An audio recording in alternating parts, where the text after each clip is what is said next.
Well, on Tuesday, the Australian National University was hit by a massive data hack with unauthorised access to personal information, including names, addresses, dates of birth, tax file numbers and passport details dating back to 19 years. Just one day prior, Westpac came under fire after the private details of almost 100,000 bank customers were leaked in a cyber attack. So what do these security breaches mean for you, and what's the best way to safeguard personal information which you store online? Yeah, very scary. So for more, we are joined by advisor and researcher on digital family lifestyle, Dr. Joanne Orlando. Hi, Jo. Nice to see you again. Thanks. How is our information being hacked? Oh, I know, these cyber thieves have had a spree in the last couple of weeks. So what happens, businesses lock our account information into like a digital vault.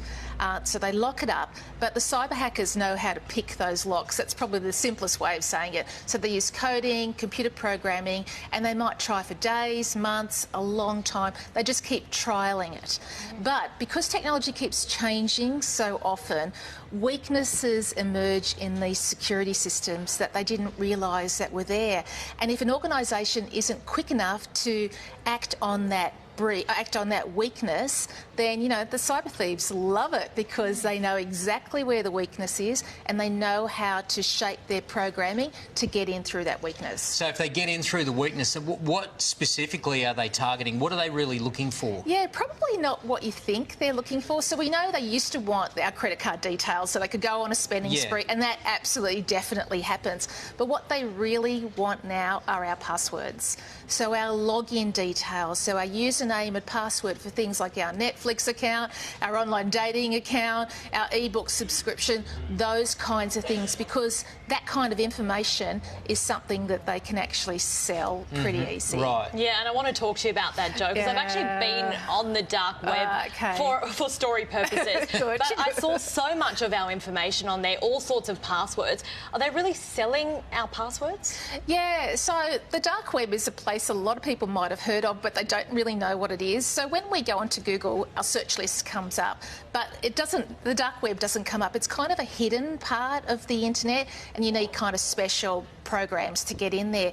And it's an unsurveilled part, so a lot of criminal activity can take place there, and this is where our cyber thieves go, and they sell our information. They sell our date of births and our driver's licence, and the price of these things is pretty interesting, I think. So something like your PayPal username and password might sell for around $6, or something like, you know, a combination like your Facebook username and password along with your Uber username and password, $3, your complete medical record, $1,000, and they sell like these combinations as well. So it might be your driver's licence, your bank account details and your credit card number, $300. So they sell them in all different ways. So some cyber thieves actually steal the information and they might sell it to someone who actually puts the information together and pieces your information together and makes a profile of you, and then they might sell it. Gee, it's scary stuff, isn't it? So we need to protect ourselves. So just give us some tips about how we can just do that, Jo. Yeah, it can get overwhelming, but there's some pretty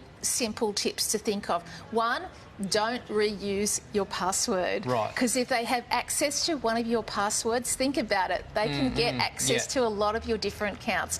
So if you have trouble remembering your password, you know, and a lot of us are guilty of this, use a password manager. There's heaps of apps online that are really good. Will help you do that. Another thing is, don't think of password, but think of passphrase. So a word is much easier to hack into than a phrase. So say you use the password Mary12 all the time. Forget that. Change it to something like Mary had a little lamb, 1 + 2.